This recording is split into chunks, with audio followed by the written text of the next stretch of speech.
to talk about today, Luke 23, verse 33.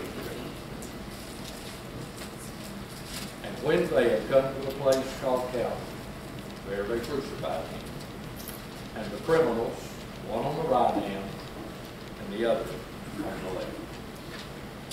How many of you guys, maybe some of you gals, remember as a child playing the game called King of the Hill? Very good. Yeah. You remember that? Yeah, King of the Hill. Well, at the elementary school that I attended, the playground had a perfect place to play King of the Hill.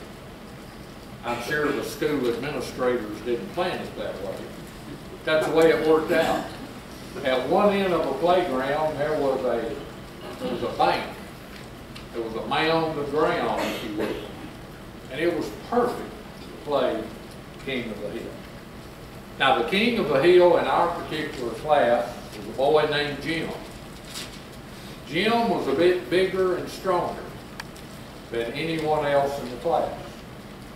And Big Jim would stand up there on the hill, and each of us would charge up the hill, try to knock Jim down off the hill so that we would become the new king of the hill.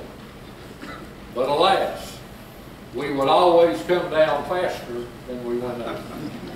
For Big Jim was the undisputed, undefeated king of the hill in our class. Now, with that in mind, I want us to look today at the real king of the hill. The king of the hill named Jesus Christ. And let me give you some of several ways in which Jesus is the king of the hill. First, he's the king of the hill regarding his incarnation.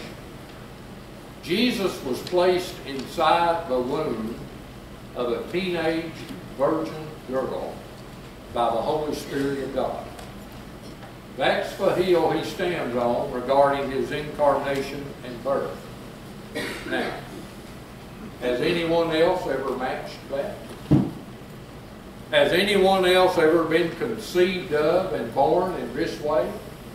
Has anyone ever been able to knock Jesus down off his hill? Well, of course not, for he's the king of the hill. Second of all, Jesus is the king of the hill regarding his innocence. Jesus Christ lived a life here on earth completely innocent of a single solitary sin. Totally innocent of any wrong deed, word, or thought. That's the hill he stands on regarding his innocence and perfection. Now, has anyone else ever matched that? Has anyone else ever lived a perfect life, innocent of any and all wrong? Has anyone been able to knock Jesus off his hill? No way, for he's the king of the hill. And then thirdly, Jesus is the king of the hill regarding his instructions. Jesus taught lessons and truths that no one had ever taught before him, lessons and truths that no one has ever taught after him. His teachings on every facet of life from A to Z were revolutionary back then, and they're still revolutionary today. That's the hill he stands on regarding his instructions and teachings. Now, has anyone else ever matched his teachings? Has anyone else ever taught the things and truths that he did? Has anyone ever been able to knock him off his hill?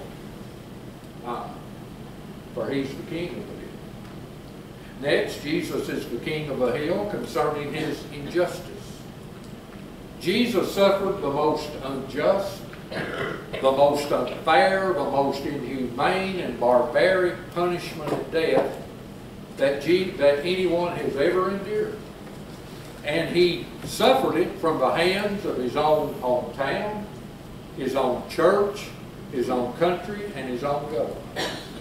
So that's his hill regarding his injustice. Now, has anyone else ever matched this? Has anyone else ever been treated, tortured, and tormented by so many people in so many ways as Jesus was? Has anyone knocked him off his hill? No, sir. For he's the king of the hill.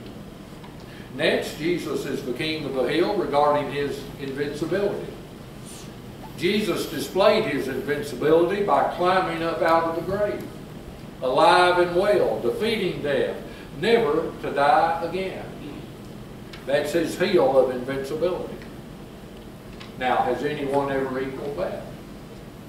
Has anyone else ever died, been buried, and been arose, never to die again? Has anyone else ever moved Jesus off his hill? Of course not, for he's the king of the hill. And then we note that Jesus is the king of the hill regarding his intercession. What is Jesus doing up in heaven right now? Having breakfast? Reading the paper? Playing checkers? Watching the ball game? No. The Bible tells us that up in heaven right now, he's praying for us. Right now, Jesus is sticking up, standing up, and speaking up for us. Right now, Jesus is advocating for us, making intercession for us. That's his hill when it comes to intercession for us. Now, who else can equal that? Who else prays for you non-stop up in heaven? Who else has launched him off his hill? No one else. For he's the king of the hill. And then Jesus is the king of the hill regarding his influence. Who else has had as many books, poems, and songs written about them as Jesus had?